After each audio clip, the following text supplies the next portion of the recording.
Assalamualaikum warahmatullahi wabarakatuh. Mitra-mitra sadayana, alhamdulillah muji syukur kakrasana dat illahi robbi Allah Azza wa Jalla. Kang ari tiasa nepangan di mitra-mitra sadayana dina acara dongeng Sunda. Mudah-mudahan malah mandar ieu dongeng Sunda teh ngajantenkeun hiburan kanggo ka mitra-mitra sadayana. Sareng mudah-mudahan mitra-mitra sadayana dina danget ayeuna dipasihan kadamangan jasmani sareng rohani, ditentremkeun rumah tanggana, dilancarkeun usahana. Insyaallah ku urang saling doakeun, ku urang saling dorong, dedel ku doa urang dipasihan jalan pitulung Allah. Ieu dongeng Sunda anu nyadak judul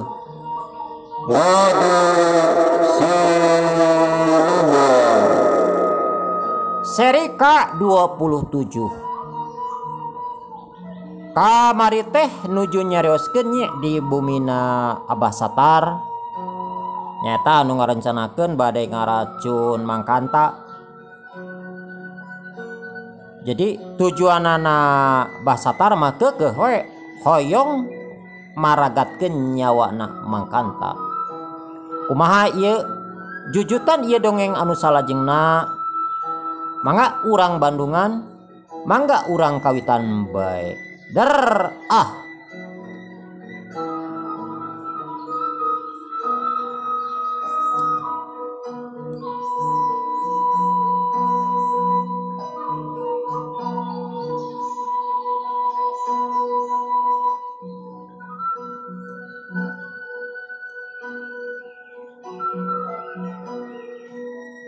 Moal kuateun pasti bakal paragat manehna.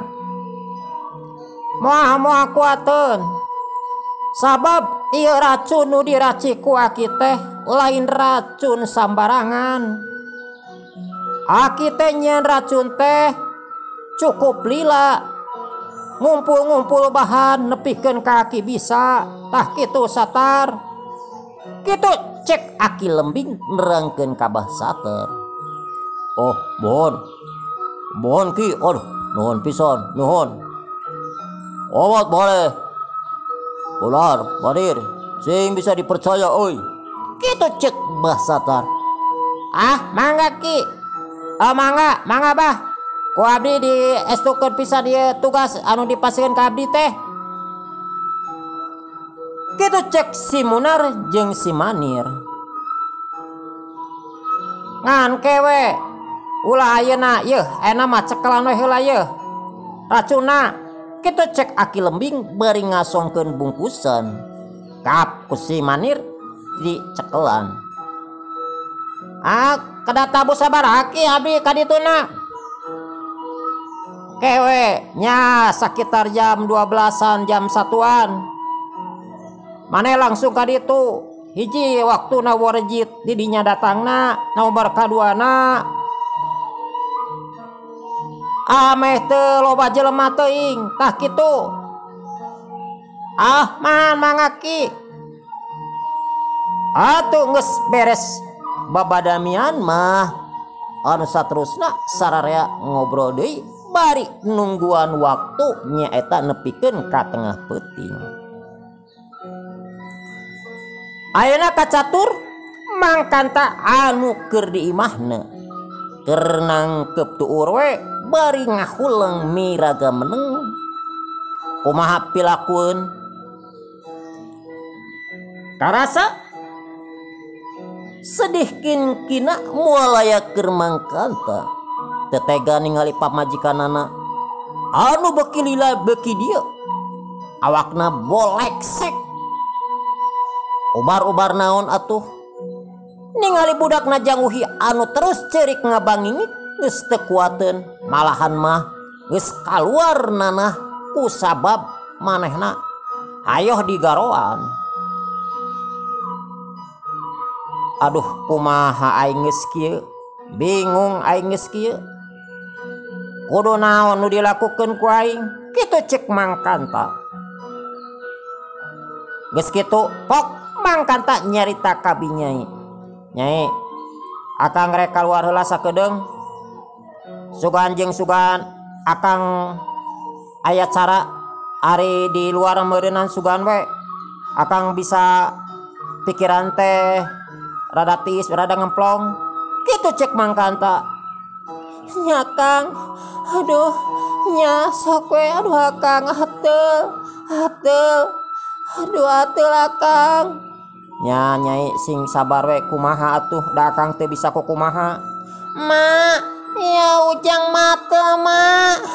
Mak ateul mate. Ya, uhi kumaha da mah ge sarua ateul. Mak, aduh mak. Ya abi ateul mak. Aduh. Kitu cek Jang Uhi watir ketempona beungeutna mending geus bulaksakan urut ngagaroan ari ateulna teh ateul di jero ateul di luar.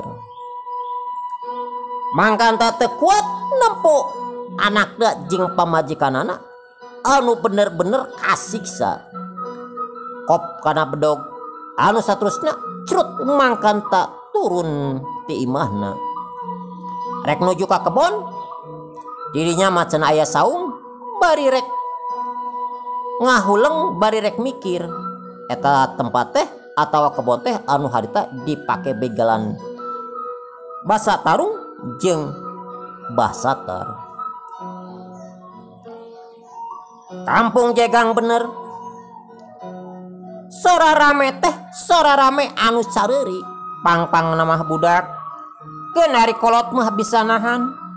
Ti ditu ti dieu manicing jalarit jeung karoceak matak ketir asa kumaha anu adu alah anu tobat anu tulung anu emak-emaan anu apa-apaan campuh eta sora di Kampung Jegang. Dedeh teuing masyarakat Kampung Jegang anu teu tuah teu dosa menang panganiaya menang kadoliman tibah satar sabatur-batur. Rupa-rupa kejadian rupa-rupa panyakit anu dikirimkeun ku Aki Lembing aya anu geus bulaksakan beungeutna teh balas ku digaroan komo budak mah kukuna pararanjang anu jarang dikeretan puguh we atuh beki lila teh nya peurih nya nyeri. Harita Mang Kanta sup ka saung gek diuk dina palupuh saung hatena bingung kudu kumaha geus kieu komo pan Aki Markowi geus teu sanggupeun ngatasi masalah ieu.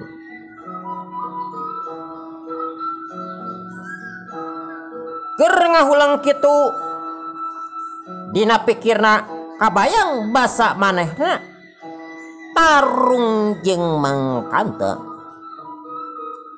Kabayang kene didinya basa pasukan siluman Mang Kanta jeung siluman ti manehna ragot tarung. Kabayang kene basa si Burak jeung si Barik basa eleh tarung nyata ku siluman Ajag. Ingat kadinya Mang Kanta inget ka si Burak jeung si Barik. Alah moal aya salah namun ku aing dicobaan ku aing dicobaan ieu aing rek ngondang si Burak jeung si Barik sugane sugan jeung manehna teu kapok bisa mantuan ka warga. Kitu cek Mang Kanta anu saterusna Mang Kanta nangtung di lapangan terus ngakeblikeun sukuna kana bumi 3 kali. Geus kitu pok Mang Kanta nyarita Burak Barik, ya kaula si Kanta, kaula rek meredih pati menta tanaga ka Andika. Cik menta datang ka hareupeun kaula ayeuna pisan. Beres ngomong kitu gelebuk, aya sora angin mani ngagelebuk, sorana tarik dibarengan nyaeta ku sora gelap anu dordar. Kumaha we siga arek turun hujan, padahal mah hari kanapi hujanan anu jauh dah hari tage bulan ge keur mejeuna moncorong. Sora gelap jeung sora angin teh kadengieun oge ku warga Kampung Jegang. Atuh warga Kampung Jegang teh meniru ngahringeun. Alah rek aya naon deui ieu teh meni asa karareung kieu. Karek ke kajadian kamari ayeuna geus rek kieu deui. Kitu cek sabagian warga anu ngadenge kana sora eta. Karek kitu teu kanyahoan cakakak aya anu seuri meni nyakakak.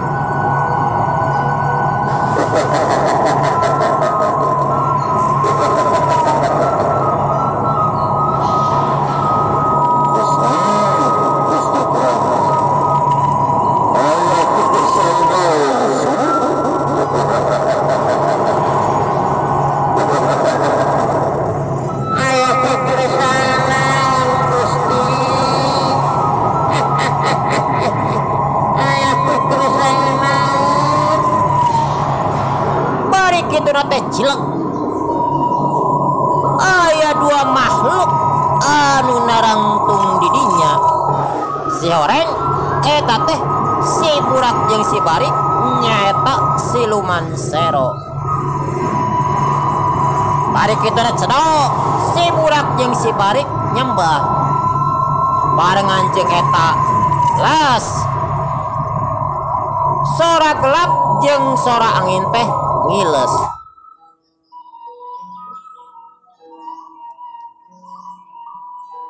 Atuh mangkanta meni atoheun.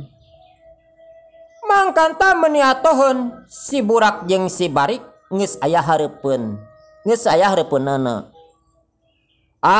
Non Burak Barik. Kieu ye. Kaula teh rek merih pati menta tanaga ka Andika duaan. Ye nak. Di kampung kaula teh nyaeta ayeuna keur meunang musibah, nyaeta kakiriman teluh ku ngaranna si Bah Satar. Tah ku kituna kumaha Andika bisa mantuan teu ka kaula ngubaran ieu masalah atawa ngubaran panyakit. Kitu cek mangkanta beri merong ka si Burak jeung si Barik anu keur narangtung.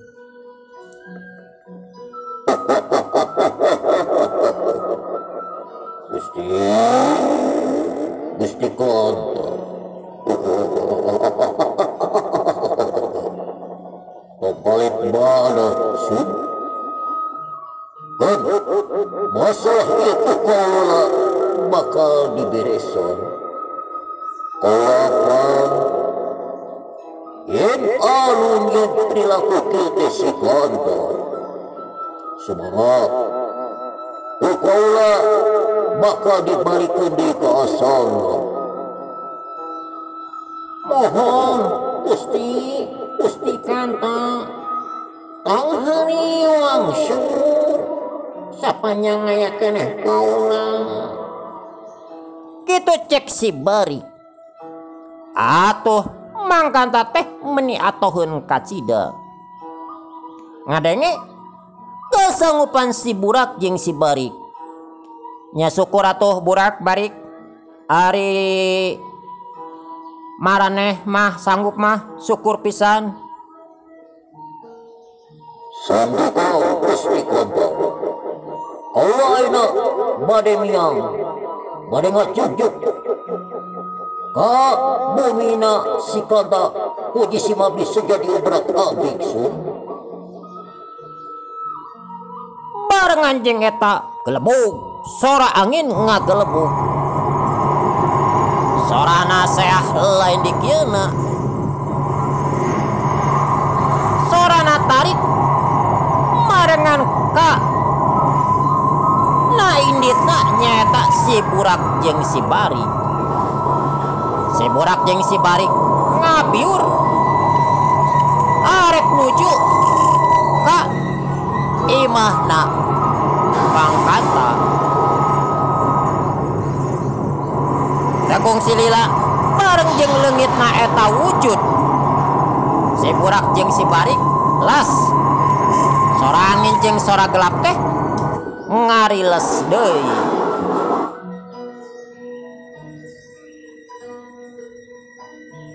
Si burak jeung si barik langsung nuju ka imahna Mbah Satar. Dibarengan ku pasukan anu sakitu lobana nyaeta ti Siluman Sero. Hari tadi mana Mbah Satar keur ngarariung nyaeta bari nungguan waktu. Teka nyahoan gelebug aya sora angin mani ngagelebug.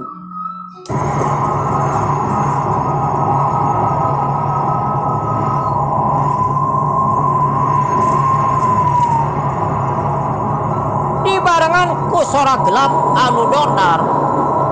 Sigarek turun hujan we. Garek kitu cakakak aya anu seuri ti awang-awang mani gede beuni kumah.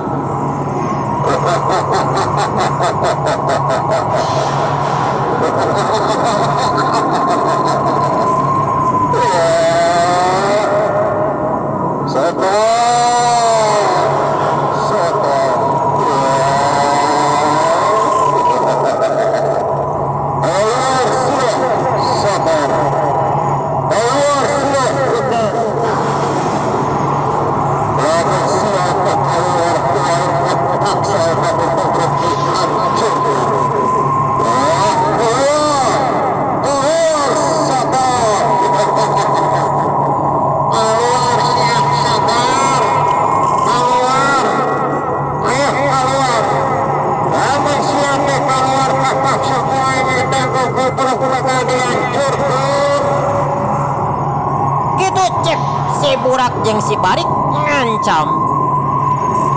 Atuh nu aya di jero nyaeta Mbah Satar, Aki Lembing, si Panca jeung si Pancuk, si Munar jeung si Madir maniraruaseun. Aduh, aya naon ieu ki? Aya naon ieu? Aduh, aya naon? Gitu cek Mbah Satar maniraruaseun. Aya naon ieu? Ayo kalaluar sararea, hayo. Kitu cek Aki Lembing. Atuh teu rese. Kabehanana turun keluar nuju ka buruan imah. Didinya geus kasampak. Aya nu ngajegah duaan malahan mah di tukang. Loba Siluman Sero mane ngabaraguk. Atuh Mbah Satar teh mane reuaseun. Aduh ki eta si Siluman Sero eta teh ingon-ingon si Kanta kumaha tos kieu ki. Kitu cek Mbah Satar soakeun maena teh ningali Siluman Sero mah. Tenang keun kuaki urang singarupan. Sok waspada we ayeuna waspada. Kitu cek Aki Lembing.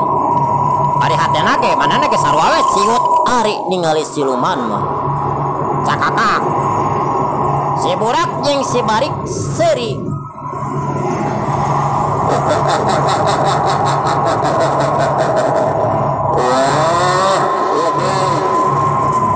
Selamat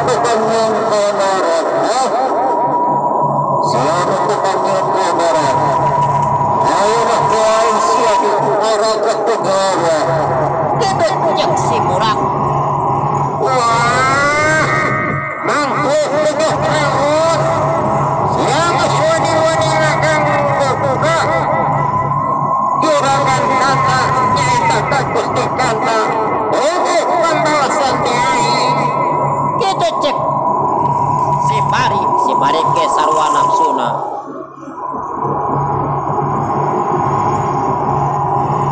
Atuh Aki Lembing ngadenge kitu mah nyal nafsu. Hei siluman, montong asa sia gede hulu sia anu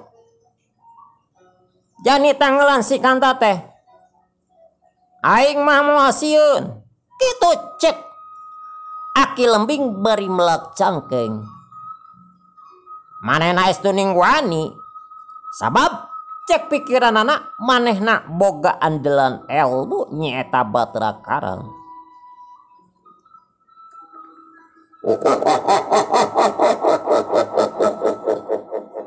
benar si gede kelari benar si gede kelari benar si benar lalaki lanang jagat orang bepetama jeung kaula tapi samemeh jeung kaula berlayanan heula berladenan heula anak buah kaula Gitu cek si burak bari si burak anu saterusna marentah kabala tentarana prajuritna supaya nyerang kabah Aki Lembing kabah satar jeung kanak buahna. Atuh teu hararese eta siluman sero anu sakitu lobana nyerang kabah satar Aki Lembing, si Panca, si Pancuh, si Munar jeung si Manir. Sorana ngaguruh mata keeng Jelang.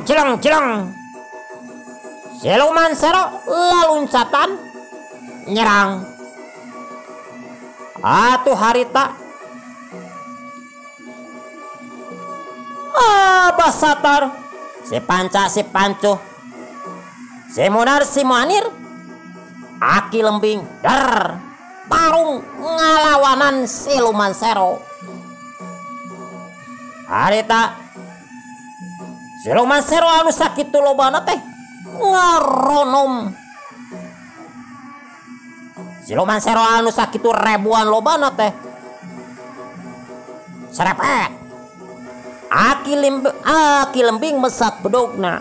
Heu.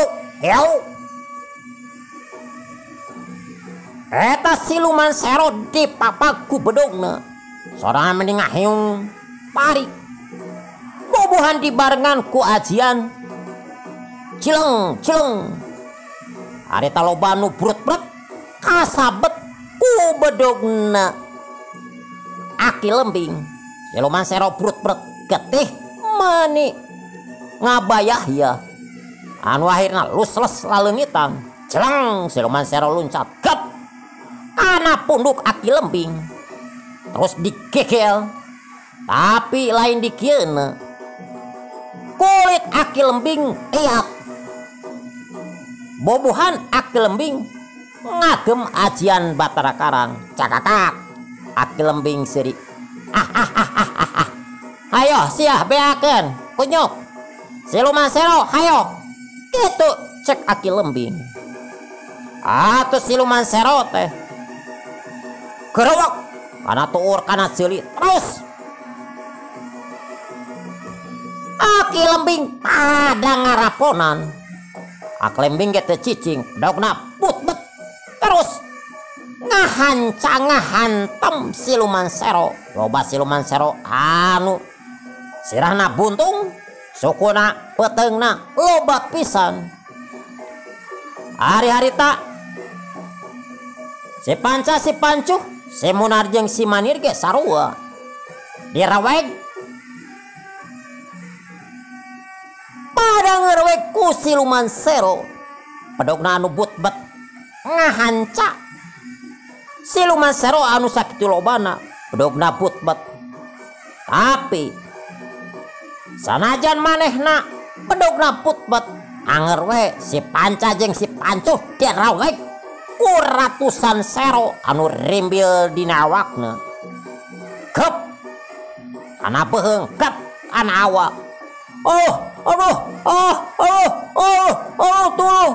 Tolong ki. Itu cek si Panca jeung si Pancuh anu awakna ngagedebut rubuh ka handap. Anu terusna pada ngerewek ku siluman sero. Getih tina awakna ngucur teh sirik nadis cok-cok ku siluman sero. Atuh si Panca jeung si Pancuh dalila manehna paragat ngaleupaskeun nyawa. Hari-hari tak si Munar jeung si Manir anu terus-terusan diudag-udag ku siluman sero. Kitu deui Bah Satar. Ngan Bah Satar mah da memang awakna kuat. Awakna kuat waduk lain dikieuna. Hari-hari tak si Munar jeung si Manir mana ripuh bedogna putbet ngahancaan siluman sero. Tapi oro kaya manehna ge keukeuh we ripuh da awakna memang si Munar jeung si Manir mah henteu waduk henteu kuat. Atungan gerewek paheung suku celik kabeh dirawek ku siluman sero. Anu akibatna si Munar jeung si Manir sarua paragat nyawana. Hari-hari tak Aki Lembing ngayonan prajurit siluman sero. Kitu deui Bah Satar anu terus dirawek digempur. Si Burak jeung si Barik ningali pasukanana loba nu paragat. Sabab manehna lamun diantep bisa ripuh bisa cilaka. Pok si Burak jeung si Barik ngomando ka prajuritna. Hei prajurit, mundur. Pon eta mah bagian ulah. Kitu cek si Burak jeung si Barik. Atuh ngadenge kitu mah memang dasanajan direwek kumaha ge tetep Aki Lembing teu bisa rubuh da bubuhan awakna liat. Cileng si Burak luncat ka hareupeun Aki Lembing. Cakakak si Burak nyakakak seuri.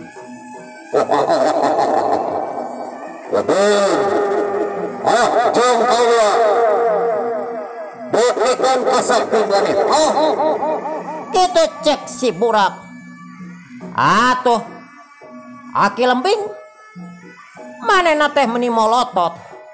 Awakna ngahegak capek lain dikieuna. Wah, kurang ajar. Ayo maju sia siluman. Ayo kitu cek Aki Lembing bari masang kuda-kudana. Cilang Aki Lembing narajang padogna ngahyung bangbaran. Maksudna rek nigas beheung si Burak. Ningali kitu si Burak cileng loncat ka tukang plos.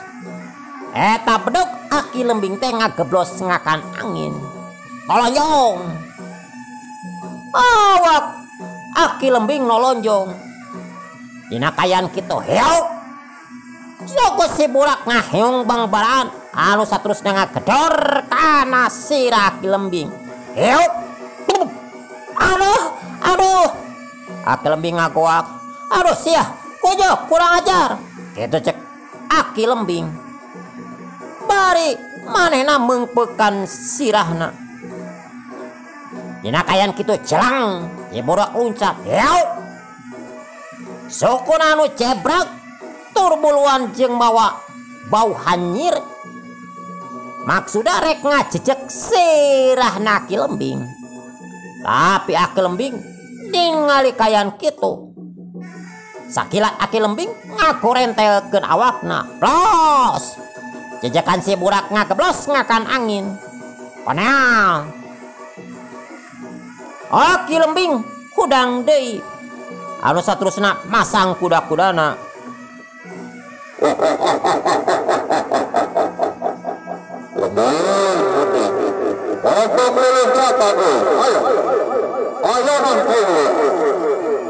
Gitu cek si burak. Kurang ajar sia. Rasakeun. Gitu cek Aki lembing bari celang loncat. Manehna narajang deui pedogna ngaheong bangbaran. Maksudna rek nigas beheung si burak. Tapi teu kanyahoan. Si burak ngadak-ngadak les leungit tina titinggalianana Aki lembing. Atuh Aki lembing teh meuni ngahuleng. Dik keur kitu teu kanyahoan cakakak si burak seuri.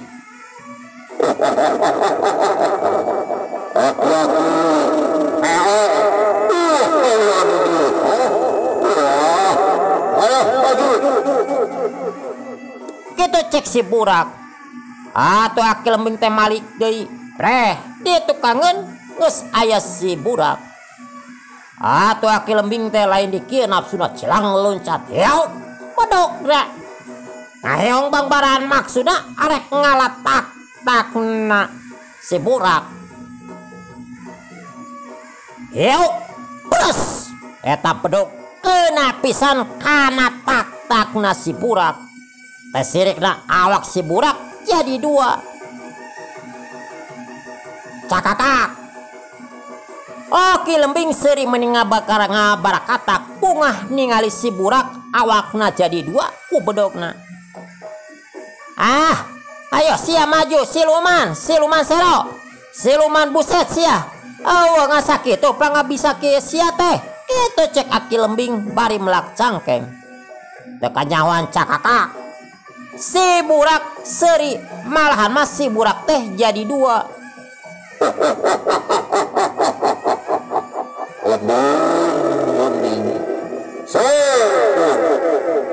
Allah bisa jadi dua. Gitu cek si burak anu harita geus awakna jadi dua. Atuh Aki lembing lain di kieu ngahuleungna. Manona molotot.